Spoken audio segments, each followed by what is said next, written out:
You're listening to Jonesy's Jukebox on KLOS. That was Humble Pie. You can tell me more about that, can't you? I'll give it a try. Eddie Kramer, recording engineer and producer. Big shot. Nah. It's all in your imagination. Do you remember doing that at the Fillmore? Yeah, and mixing it at Electric Lady Studios with the gang. Yeah. It was a lot of fun. He was great, Steve Marriott. He's one of my favourites. Loved his voice, and what an amazing amount of energy on stage, in the studio. He was always up. Because I was very fortunate. I worked with the Small Faces also. Oh, you did? Yeah. What on what album? Ogden? Yeah, and before that. What was the album with the bloke who did the diddly dong diddly bow? What was his name? That bloke? Bloody hell. He spoke funny. He had a way of talking, his own way of talking. I don't remember. I wasn't on that record. No, mate. I'm sure it was on Joe Meek. No. He was a thing. He would talk, but he'd make up his own language, and he had bits in between the songs. I know, but I know the record you're talking about. Diddly bow. Yeah. Yeah. Wasn't he on? He was a wacky English guy. I wasn't involved in that record, so I just know vaguely who he was. Yeah. But just seeing the faces in the studio, the four of them when they first started, Small Faces. Small Faces. They're all the same size, about 5'2" or so. Hence the name, Small Faces. Hence the name. And bloody marvellous. I mean, it was just the energy. And Steve Marriott, brilliant blues player, and it's the voice and the guitar playing. And then, look at the rest of the band. Bloody marvellous too. Yeah. Well, the Faces was one of my favourite bands. Oh, yeah. You had nothing to do with them, did you? Not really. Oh, you let me down. Sorry, mate.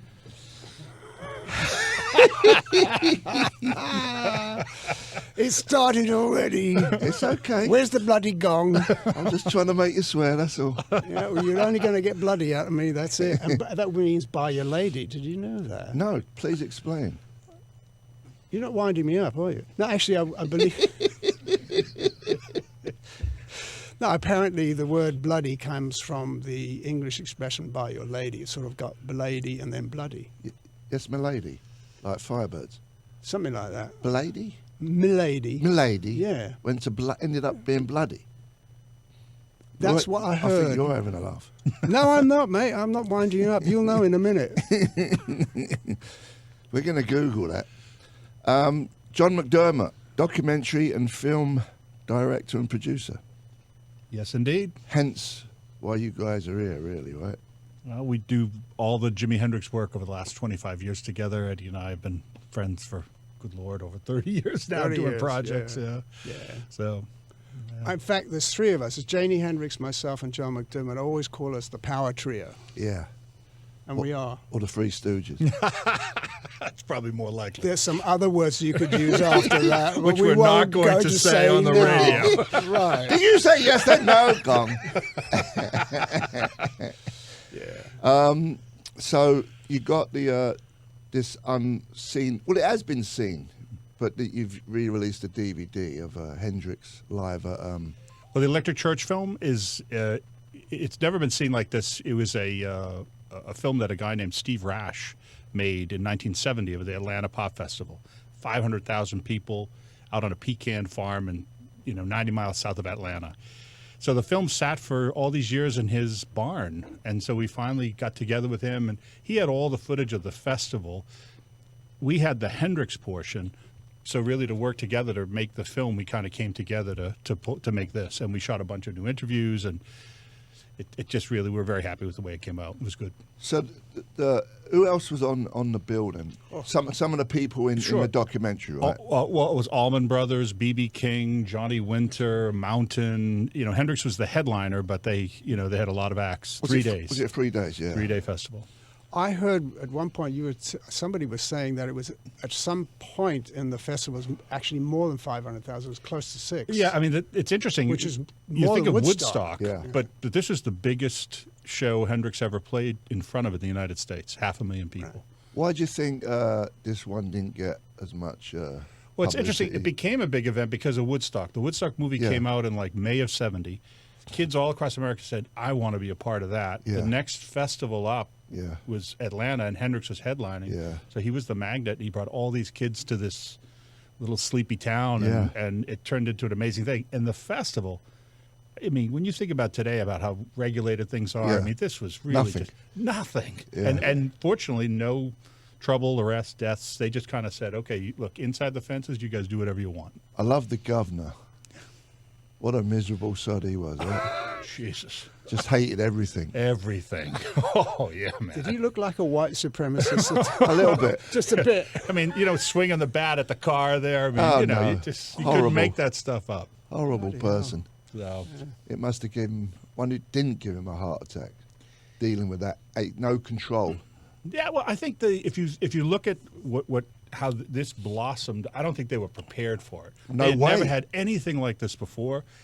And I just think the kids the energy of that time was they just said, okay, look, this is our time, our show, we're going to go. And they just did it. And I think one of the cool things of the film is that you talk to the local kids. And they loved the fact that this was happening because they had been held down. Yeah. And, so it was like, yeah, man, this Yeah. is cool. We Of can do course. this too. Of course. Yeah. At this point, how popular was Hendrix? Like, what albums did he have out that people knew about? He had 4 records out. He was the biggest act of the time because you got to figure the Beatles weren't touring anymore. The Stones Yeah. hadn't come to tour because Brian Jones was still he had passed and they got Mick Taylor in, so there was nothing going on like Hendrix. So a lot of people knew all the songs oh yeah in the audience. he was the clear headliner, whether it was Woodstock, every one of those rock festivals. You had to have Hendrix because he brought the people. And he was making 100,000 plus a gig. That was my next question. Yeah, that's what he was in getting. those days, which is a lot of money. Ton of money. Or someone was getting that money. It's funny. Jimmy was he was such an interesting artist in that people used his success and popularity to make big changes in the business. How merchandise was sold at shows, how concerts were promoted. Hendrix's manager set up a company where he split the U.S. in two: concerts east, concerts west.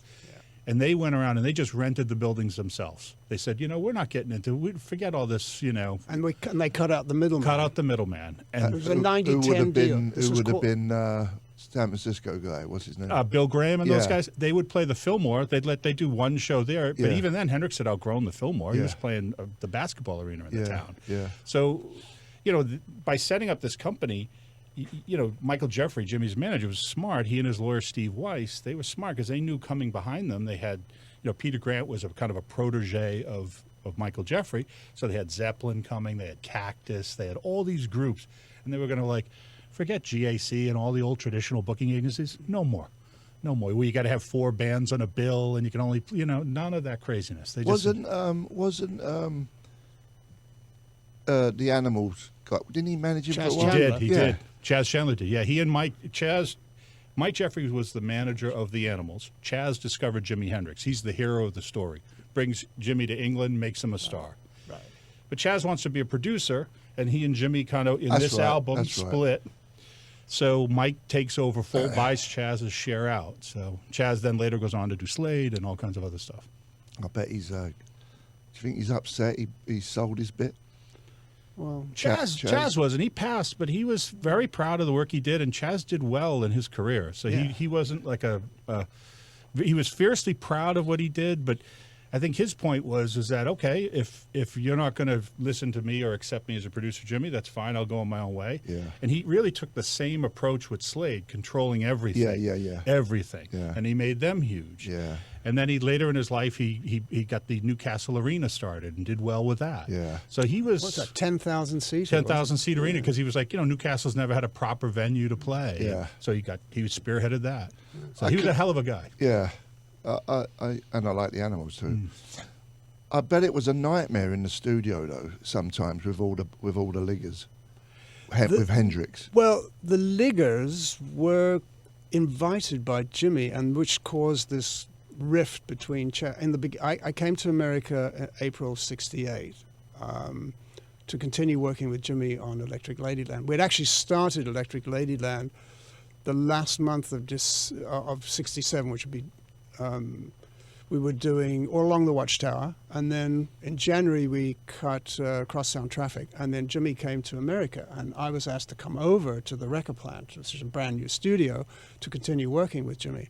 And Chaz was already there working with Jimmy, and within a very short period of time, Jimmy was like bringing people from the Scene Club, which was 2 blocks away on 46th Street, dragging 15 people into the control room, everybody smoking and drinking and having a good time. And Chaz says, look, you're not playing for them. You're playing for them. You're not playing for what we want on tape, you know.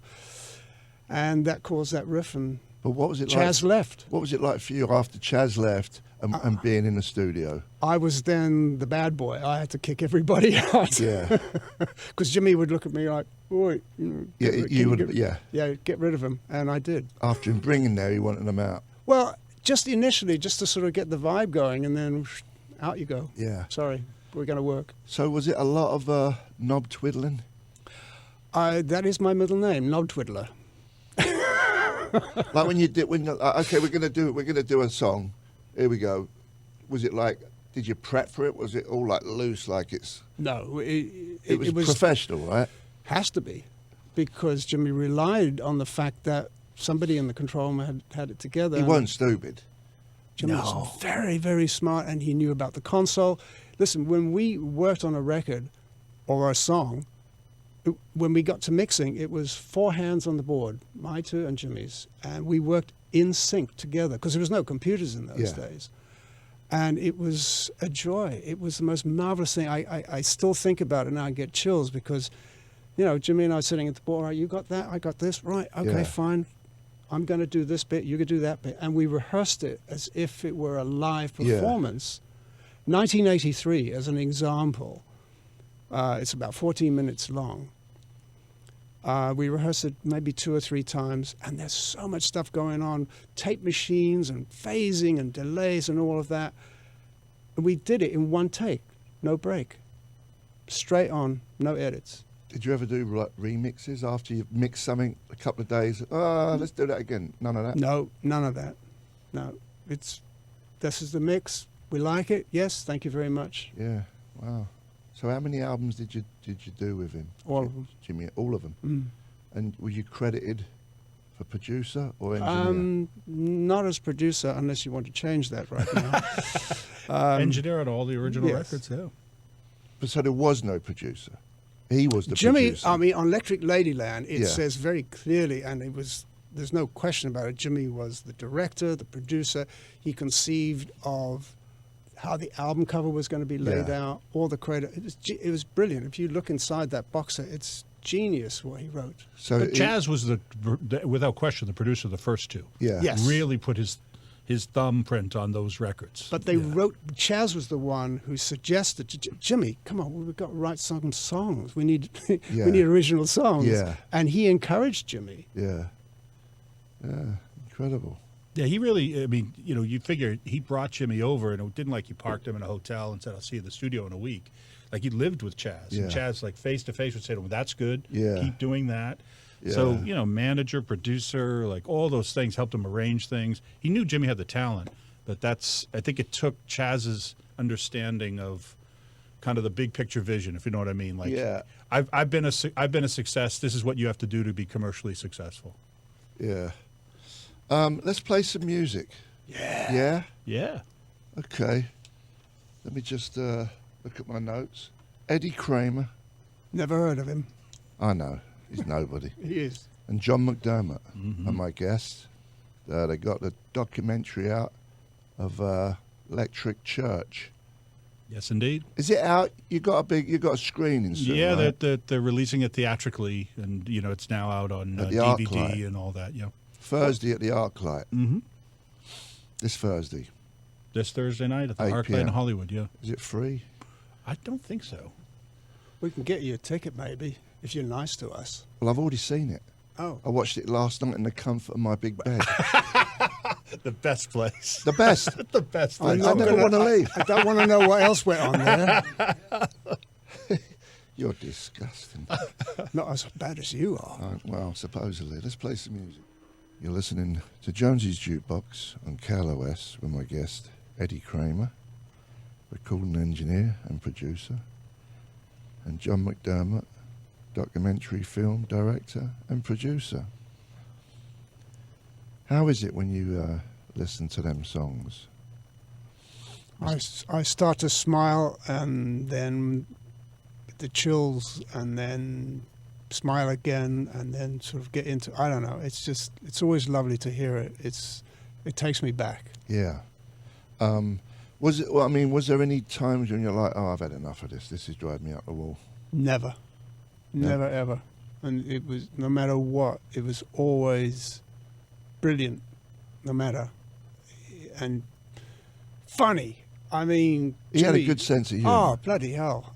Tough. Yeah. I mean, he would take the piss out of me and Mitch and Noel, and then he would take the piss out of himself for just self-deprecating sort of humour. Yeah. And then we were doing a take, and for instance, something happens and it broke down, and then all of a sudden he'd be playing a Batman theme, and just to make everybody laugh and get back into it again. Yeah. He was lovely. Yeah.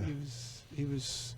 If you had met him, you know, if he walked in the room, it's like the whole room started to glow, you know, because he had such a presence. Yeah. But very quiet. He was a very. Yeah. I mean, when he laughed, it was great. He put his hand in front of his mouth and he would go hee hee hee like that. He was almost like a girl, you know. It was great. How old was you at the time? We were the same age. I'm 76 now, so I don't know. What's 25? 24, 25, yeah. Yeah. And so, had you had much experience prior to Hendrix? I mean, you got a list as long as my arm. Yeah, as long as your thing. Yeah, excuse me. Yes, but you dirty bastard. I didn't say trying anything. To ring the gong. I didn't get the bloody gong going, for crying out loud. When I started to work with Jimmy, which was January of '67, can I tell you a funny story? Please, that's what you're here for. So, stop it, McDermott. Be quiet. You didn't say yes then, did you? I beg your pardon? Go on then, man. No. So, we'd all known about Jimmy. You know, Hey Joe had come out. Jimmy was up in the charts. We'd read Melody Maker, and oh, bloody hell, look at this guy. He's amazing. You know, I hadn't actually been down to see him live, but you know the famous stories about Clapton seeing him and crying and saying, oh, I'm going to bugger off and I'm not going to do this anymore. Yeah. All of that had happened.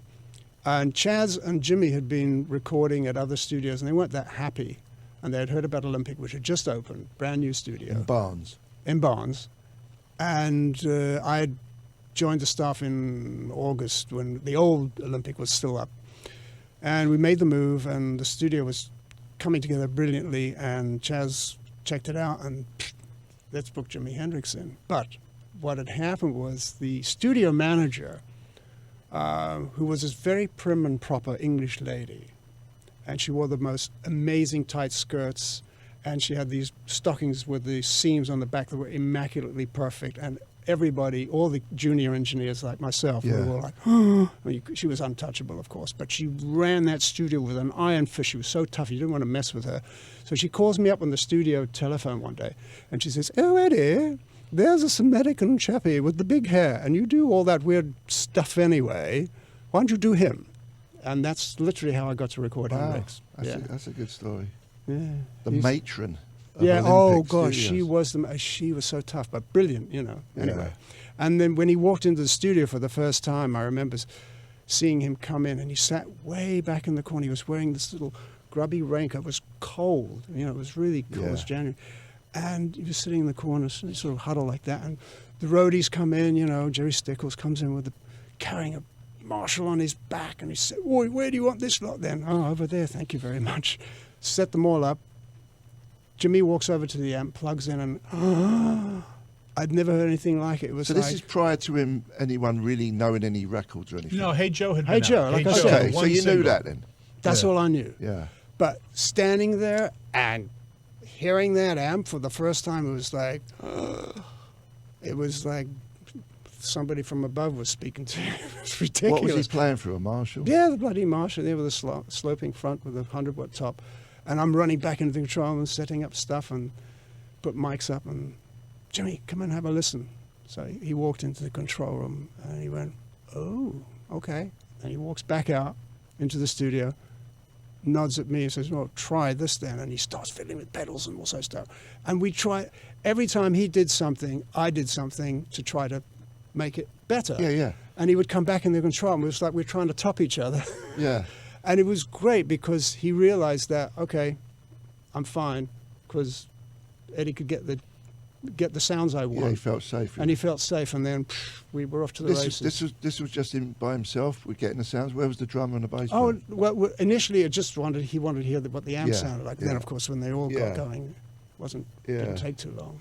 So once you got set up, I mean, did you change on different songs, or you just let the tape roll and just? Did he have a bunch of songs ready to go?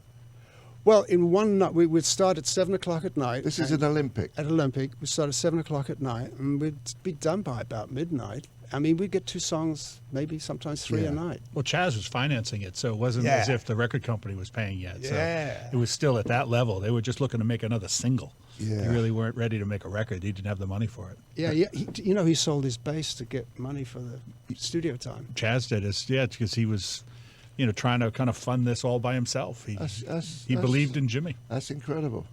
Yeah. It's I rare mean- for an artist to kind of look at another artist and realize, Chaz had come off, 10 straight top 40 hits in the Animals, and Yeah. yet he saw Jimi Hendrix and thought, that's the guy I want to produce. Well, you've got to be an idiot if you couldn't have seen Hendrix and think that there's A lot something of people, going on. a lot of there. people No, passed. a lot of people passed. Really?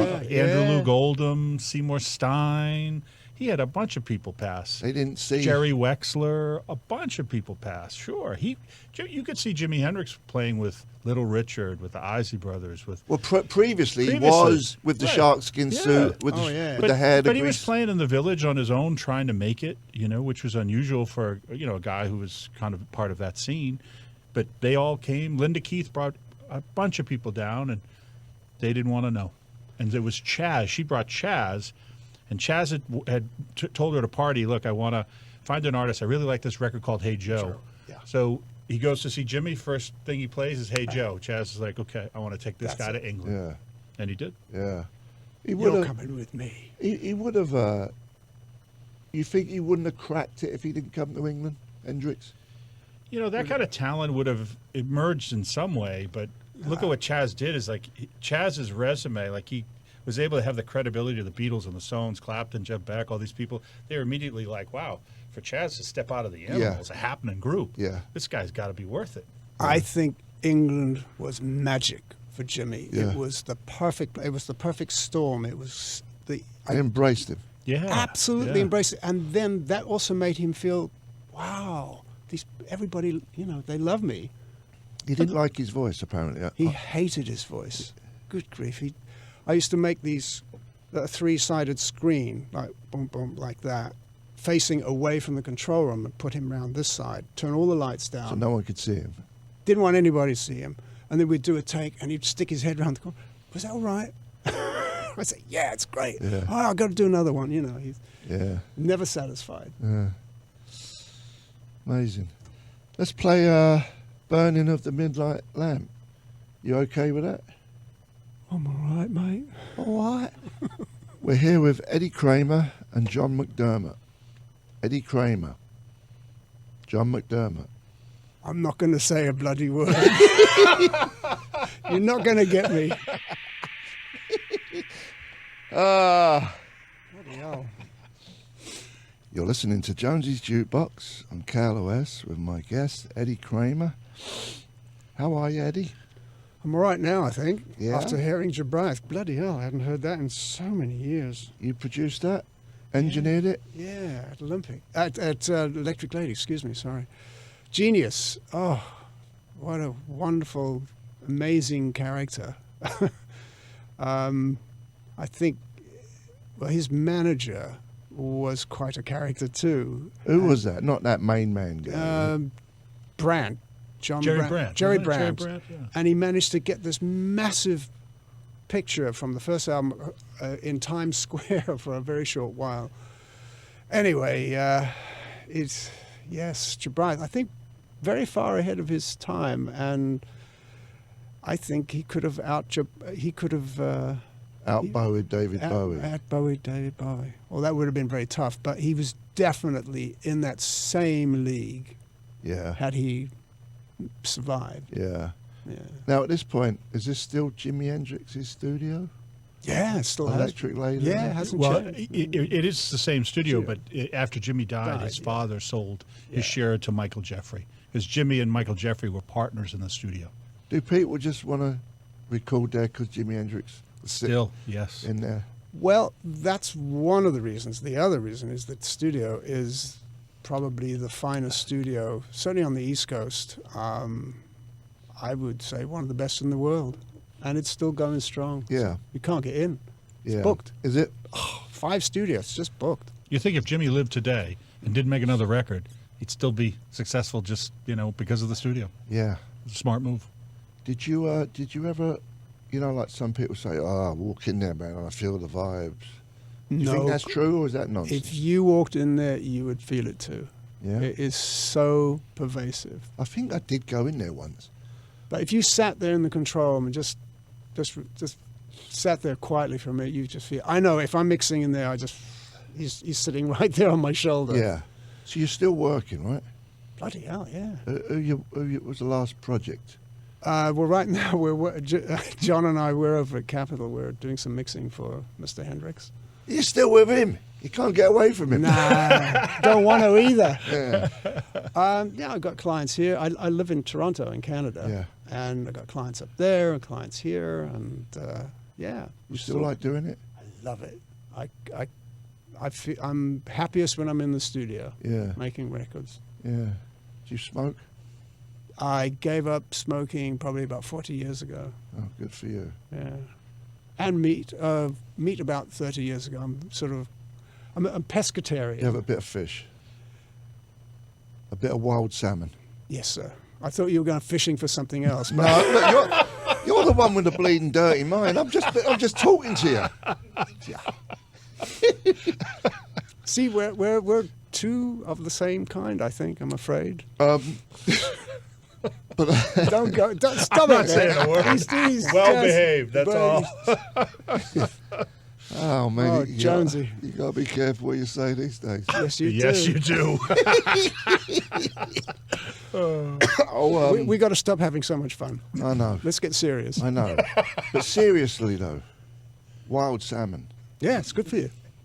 I love it. But what I've heard is even some places where it's wild salmon, it's still got a lot of crap in it. Well, I think the farm stuff I'm not so keen on. No. The organically raised Yeah. stuff is better. Yeah. The best place for wild salmon is Icelandic.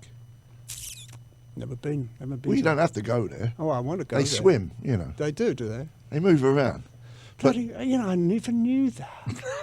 yeah, good. Go on, call me a wanker. You're a bleeding wanker. You bleeding wanker! Oh, wankers of the world unite. So what else do you eat? Like a lot of veggies? Veggies. Because I'm into like looking Yeah. after yourself. What you Pasta, and I work Now. out. eat now? Yeah, Yeah. yeah. Guilty. I'm in the gym 2 or 3 times a week, and I do Pilates, and that's. You look fit. Thank you, Squire. Yeah, suits you, sir. Yeah. So let's have a look. What do you got? You did Peter Frampton Comes Alive. Yes. Pete. He just got some award. Yeah. Didn't he? 2 nights ago at the NAMM show, the Tech Awards, he got a Lifetime Achievement Award. Yeah. Brilliant. I just saw him the other day. Did you It was go great. to the NAMM show? I was there for 4 days, yeah. That must have been a draining. It was challenging, but we did a really nice thing for Mr. Hendrix. Oh, of course. Yeah, Jimmy. right. No, I did a thing about Electric Ladyland. And He it goes was- every year. You're always down there. Yeah. You're a fixture down there. Yeah. 110,000 people in 4 days. It's Oh pretty, my God. Yeah. I'll You would t- go out your No, bloody no. mind, mate. I wouldn't go out of my mind because I wouldn't go. Yeah, I went once. That's it. Never again. It's great, but it's too much. I'm in bed watching documentaries. That's what I like I thought we doing. were watching the dogs. Huh? Never mind. So you was at the Woodstock Festival. I recorded it, yes, for my sins. 3 days of drugs and hell, mate. Did you used to party back then? very little. Yeah. Very, very, very little. Like bought a bit of weed. That's it. You didn't trip.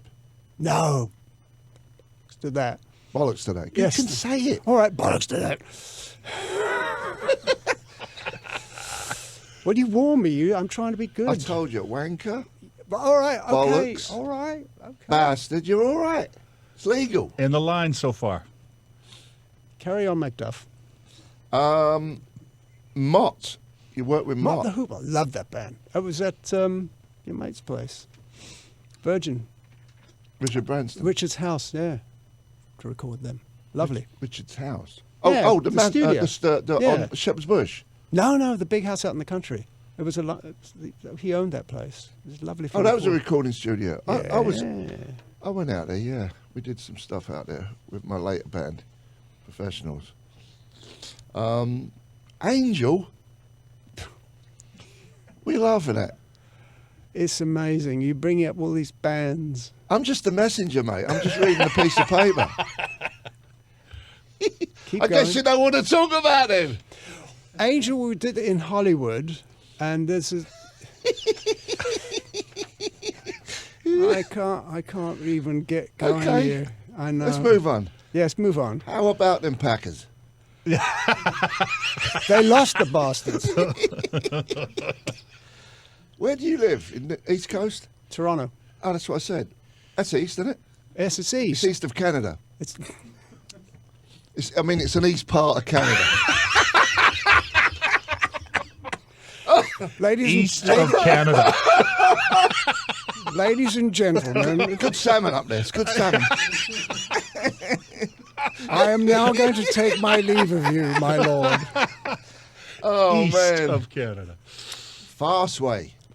Lovely band. Good Fast band. Eddie. Good band. Bloody great guitar player. And the drummer, he's in that too.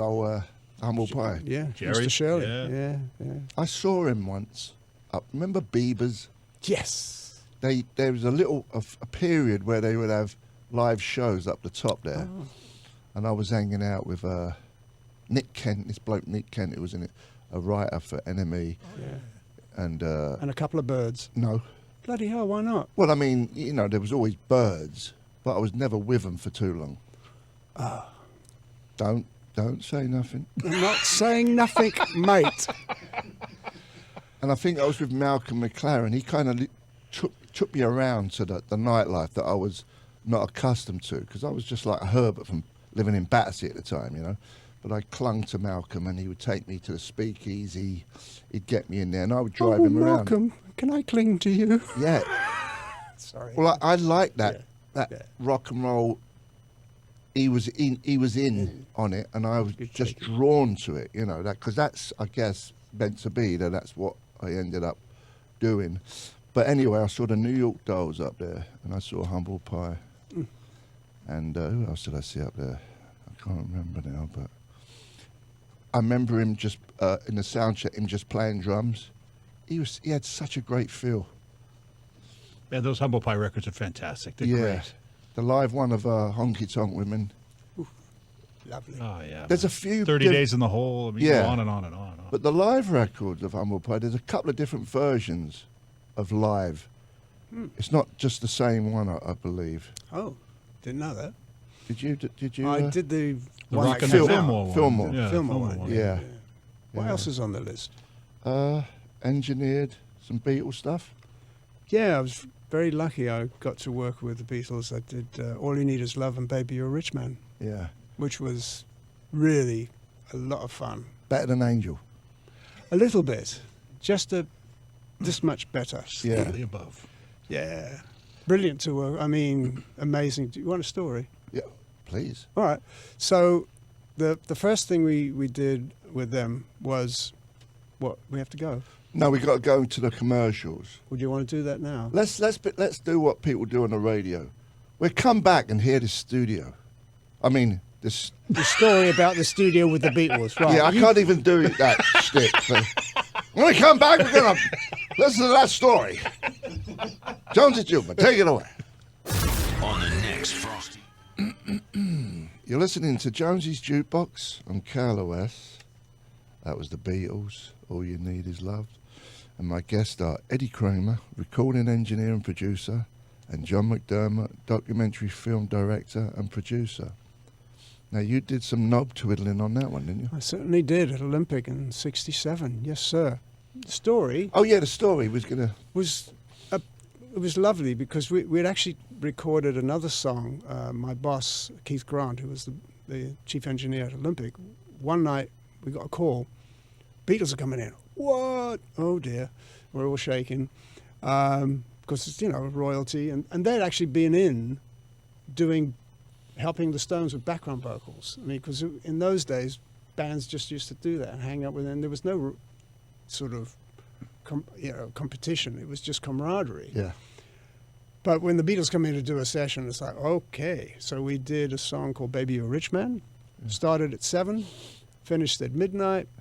No, beg your pardon, it was a bit later than that. The whole thing, we recorded it, overdubbed it, and mixed it in one night. Bang, done.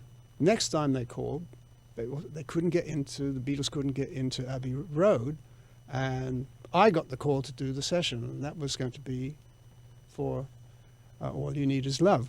And the story goes that John comes in to the control room, and says, "You're John," and he's got his guitar, and he sits down next to me, and he starts playing. Oh, he says, "We got to do this song for TV then." He goes like this, and he starts doing All You Need Is, and then the band goes, "Oh, yeah, right, okay."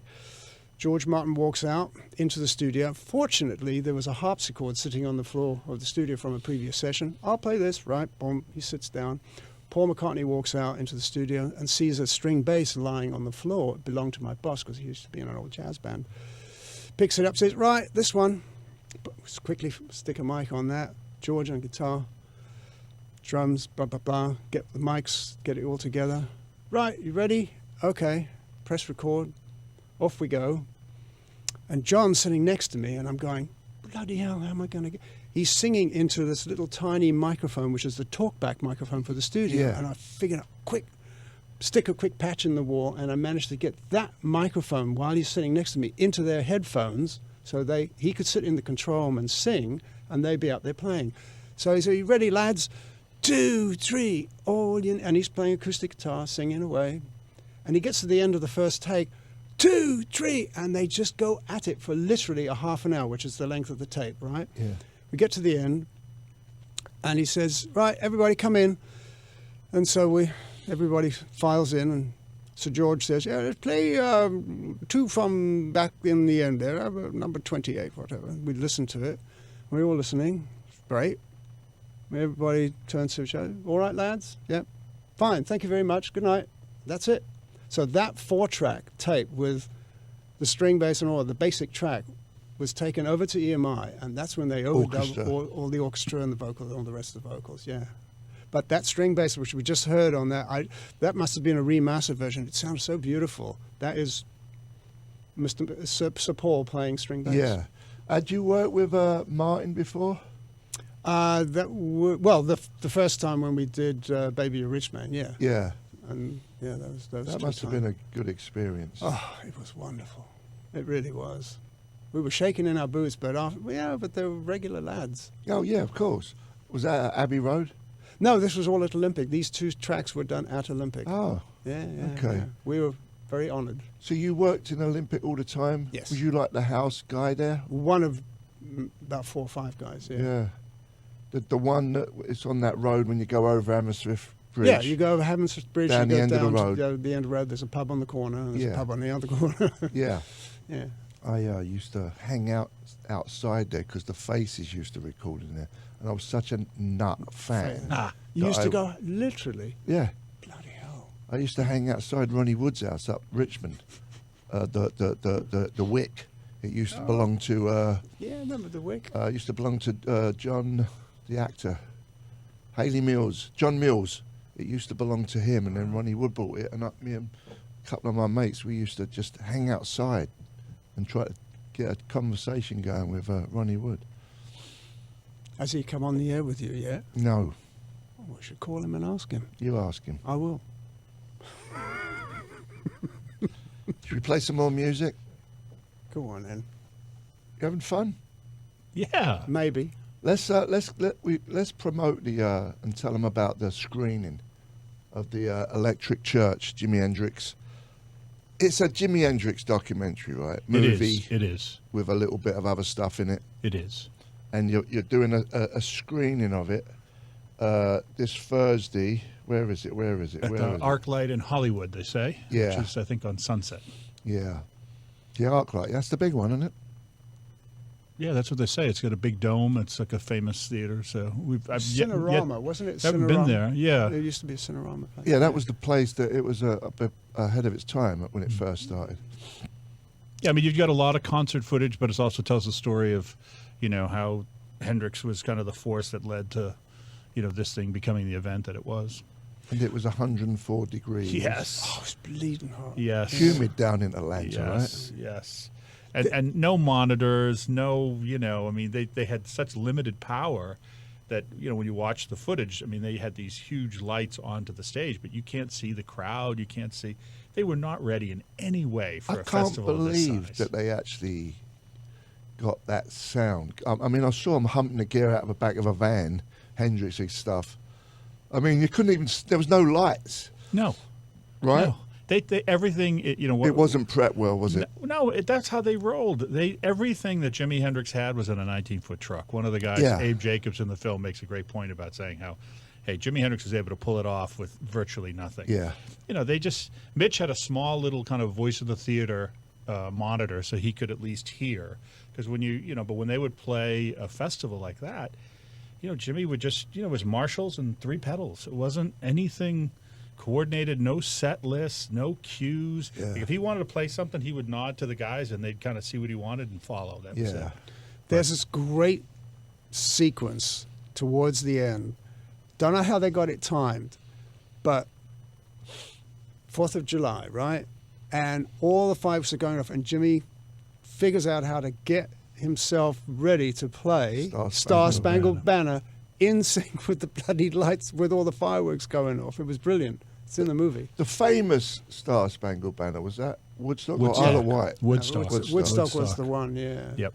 Yeah. Yeah.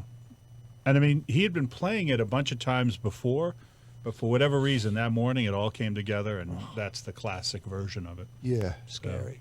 So how did they get in and out? It was some poxy little helicopter, right? Oh yeah, Scary. it was.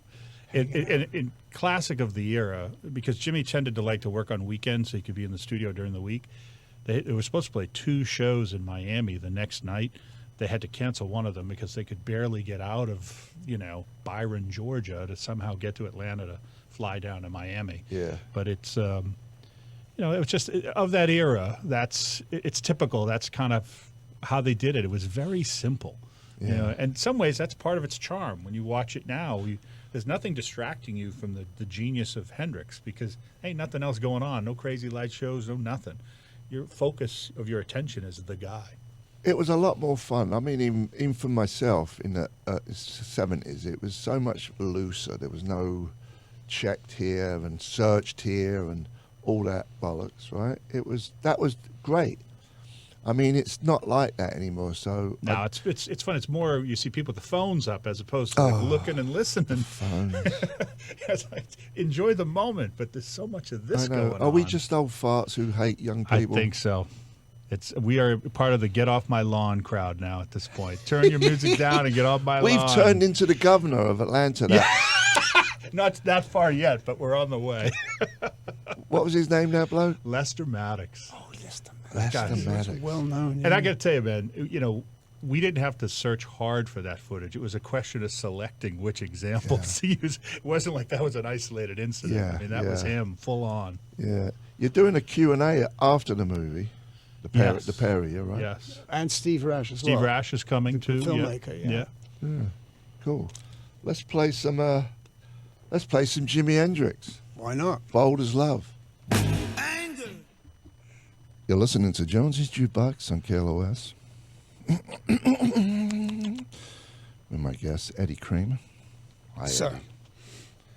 Great to have you here, buddy. Thank you very much, sir. And John McDermott, film producer of the new Electric Church.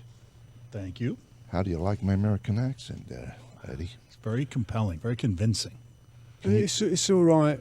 Can It's you not do bad. Can you do a American accent? Sure can, buddy. Oh, you're down south. Yes, sir. I'm down south because this movie, it'd be down south. Atlanta. Atlanta Pop Festival, The sir. Georgia. Governor. Governor! That's pretty good there, boy. Will that be at the Q&A tonight? Will you be breaking that out? Oh, we're To going the to break delight that of the out. audience? Yes, we're going to break that out. We got tickets for the thing tonight. Yeah, we have Thursday. Thursday, 8 p.m., Arclight Hollywood, screening of Electric Church. There'll be a Q&A afterward with these two, Eddie Kramer, John McDermott. So we have 5 pair to give away right now. First 5 callers, 800-955-KLOS. Yo. One last question before you leave. Did he have loads of guitars, Jimi Hendrix? Loads. When we were recording some of the last recordings we did, Electric Lady, I remember the roadie, Jerry Stickles, would bring in this pile of Strats. Sometimes maybe the V would be there. The V would always be there. Actually, he'd love to play his Flying V because it was a nice, easy guitar to play blues on. Lights. And just stacks of stuff. But he always go to he had a favorite, like a white one or a black one that he'd be tweaking and messing with himself. Yeah. But he was an off-the-rack guy. Like, he wasn't a collector, wasn't a, he could just take it, turn it around, restring it, do what you got to do, and boom. He could play anything. It would sound brilliant. If I get a white Strat, can you say it was one of the ones that was in Electric Lady? I got to tell you a funny story. Chas Chandler, he said that. He said, Mitch and Noel always complaining. He says they should buy up every white and black Stratocaster made in 1968 and sell them. Yeah. So, Chas was very much, that was him. He just was, oh my goodness. Listen, thanks for coming by. Thanks for That was having a lot us. of fun. It was lovely. Thank you, sir. Have a good screening Thursday. Thank you, Steve. And, we were going to visit the Duke, and we'll see you later. Cheers. Thank you.